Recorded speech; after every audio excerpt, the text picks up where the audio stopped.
السلام علیکم، میں ہوں شاہین اور آپ دیکھ رہے ہیں آشیانہ شاہین کا۔ جیتے رہیے، ہنستے رہیے، مسکراتے رہیے اور دیکھتے رہیے آشیانہ شاہین کا۔ کل جو ہے 12 ربیع الاول کا چاند نظر آ گیا ہے، اس لیے آپ سب کو بہت بہت مبارک ہو۔ تو آج میں کروں گی 12 ربیع الاول کے حوالے سے ہی باتیں۔ 12 ربیع الاول وہ مہینہ ہے کہ جب وہ آتا ہے تو ہم سب بہت خوش ہوتے ہیں، کیونکہ یہ وہ مقدس مہینہ ہے جب میرے پیارے نبی جی اس دنیا میں تشریف لائے تھے۔ اور جو ہے ہم سب اس مہینے میں اسی لیے زیادہ خوش ہوتے ہیں کہ پیارے نبی کی آمد کا مہینہ ہے۔ خوشیاں بھی مناتے ہیں ہم، اور جو ہے درود پاک کے نذرانے بھی بھیجتے ہیں۔ اور میں یہی آپ سے کہوں گی کہ عام زندگی میں تو ہم درود پاک پڑھتے ہیں، لیکن اتنی کثرت نہیں کر پاتے، کیونکہ ہمیں دنیا کے کاموں میں اتنے مصروف ہوتے ہیں کہ ہم دنیا کو زیادہ فوقیت دیتے ہیں، اور جو ہے ان کاموں کو ہم تھوڑا تھوڑا لے کے چلتے ہیں۔ لیکن اس مہینے کے حوالے سے مجھے آپ سے کہنا یہی ہے کہ بھائی اس مہینے تو آپ ایسا کریں کہ تھوڑا سا دنیا داری کے کام تو منع نہیں ہو سکتے، دنیا کے کام تو ہمیں کرنے ہیں، گھر کے کام بھی ہمیں کرنے ہیں، لیکن اس میں تھوڑی سی تبدیلی کے ساتھ اگر ہم کریں گے تو ہمارا اپنا ہی فائدہ ہے۔ کہنا بس اتنا ہے کہ جو درود پاک ہم عام طور پر پڑھتے ہیں نا، تو وہ ہمارا طریقہ ہوتا ہے کہ ہم نے نماز پڑھی، نماز پڑھنے کے بعد ہم 5 تسبیح یا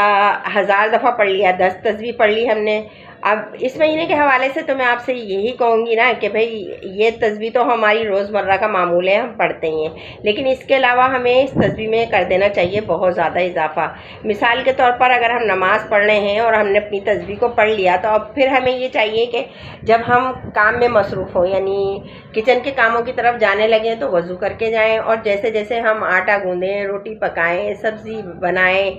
اور اپنا سالن بنائیں، جو جو بھی کام ہم کچن میں کرتے ہیں، جب وہ ہم کرتے رہیں گے تو ہماری زبان پر جاری رہنا چاہیے درود پاک، کیونکہ درود پاک جو ہے وہ نذرانہ ہے جو ہم پیارے آقا صلی اللہ علیہ وسلم کو بھیجتے ہیں، تو ہم بہت زیادہ خوش ہوتے ہیں، ہمارا دل مطمئن ہوتا ہے، اور ہم چاہتے ہی ہیں کہ ہم زیادہ سے زیادہ درود پاک پڑھیں۔ دیکھیں مسئلہ یہ ہے کہ جب بھی ہم بات کرتے ہیں نماز کی، روزے کی اور کسی بھی نیکی کی، تو سب سے زیادہ جو ہم اہمیت دیتے ہیں نا، تو اس کو ہم دیتے ہیں درود پاک کو۔ اگر آپ نماز میں بھی درود پاک نہیں پڑھتے تو ہماری نماز قبول بھی نہیں ہوتی۔ درود پاک تو ہم نماز میں بھی پڑھتے ہیں، اور درود پاک جو ہے وہ پڑھنا اس لیے ضروری ہے کہ ہمارے پیارے آقا صلی اللہ علیہ وسلم کی توجہ حاصل کرنے کا وہ واحد ذریعہ ہے جس سے ہم اپنے پیارے آقا کی توجہ اپنی جانب حاصل کر سکتے ہیں، اپنی طرف متوجہ کر سکتے ہیں، اور درود پاک سے کبھی غافل نہ ہو۔ آج جب میں نے تمام گھر کے کاموں سے جو ہے چھٹکارا حاصل کر لیا، تمام کام کر لیے، اور جب میں بیٹھی فارغ ہوئی تو میں نے سوچا کیوں نہ میں پڑھ لوں میلاد اکبر۔ میلاد اکبر میں جو چھوٹے چھوٹے سے واقعات ہیں، روایت ہیں، معجزے ہیں، وہ مجھے بہت زیادہ پسند ہے۔ تو میں نے سوچا آج جو میں نے پڑھا ہے معجزہ، تو میں نے سوچا کیوں نہ آپ کے ساتھ میں وہ معجزہ شیئر۔ اور اس میں پڑھ رہی تھی جو معجزہ لکھا ہے وہ معجزہ جو ہم اکثر سنتے رہتے ہیں، یعنی آپ نے بھی سنا ہوگا، میں نے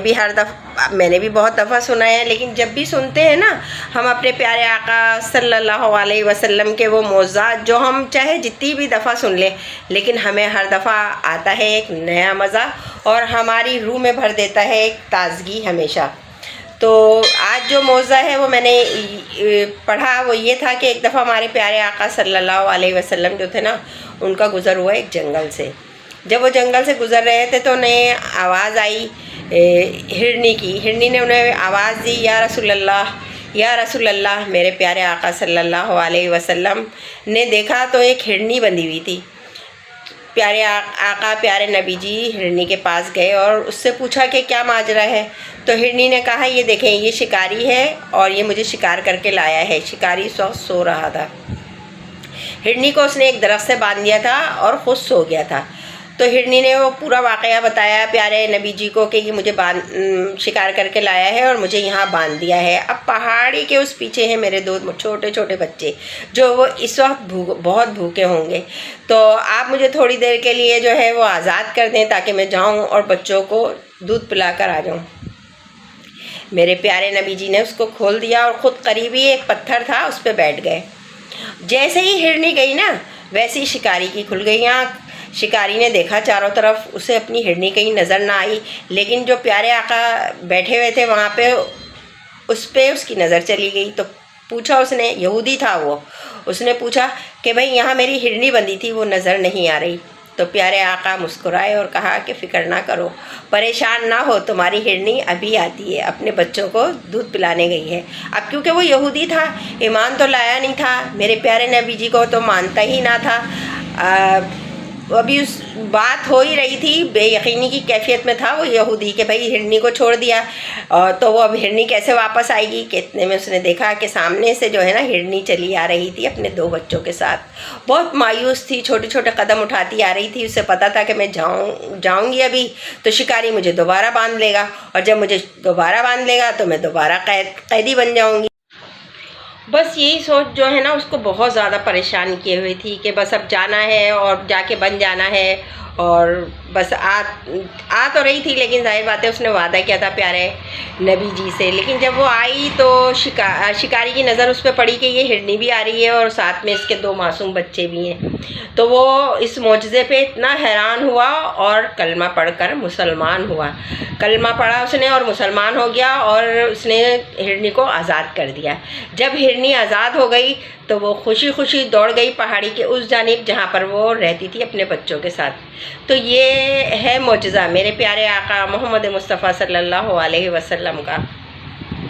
اسی طرح کے موضوع ہم جب سنتے ہیں نا تو ہمارے دل ہو جاتے ہیں بہت زیادہ خوش، اور ہمارا دل بھر جاتا ہے بہت زیادہ محبت سے پیارے آقا کی، اور ہمارے زبان پر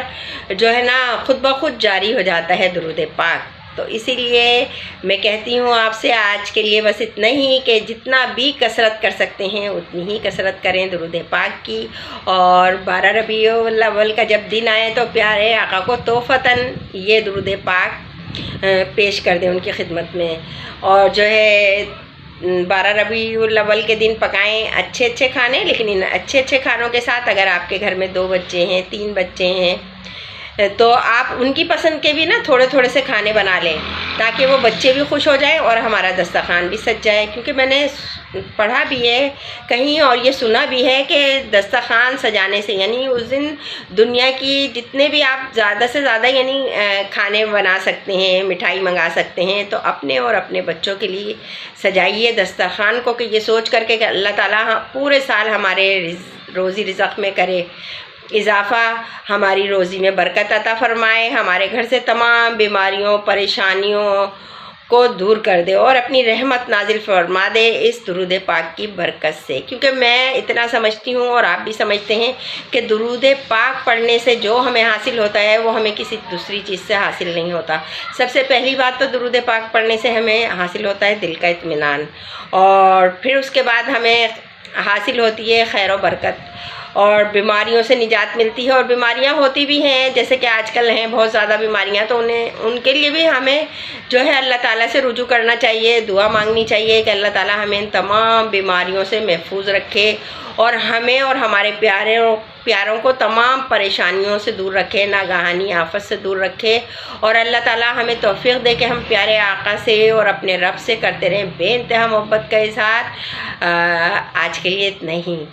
لیکن میں بھول گئی ہوں پھر یہ کہنا کہ میرے چینل کو کر دیجئے سبسکرائب، اور کمنٹ ضرور کیجیے گا اگر آپ کو کچھ کتاب کے بارے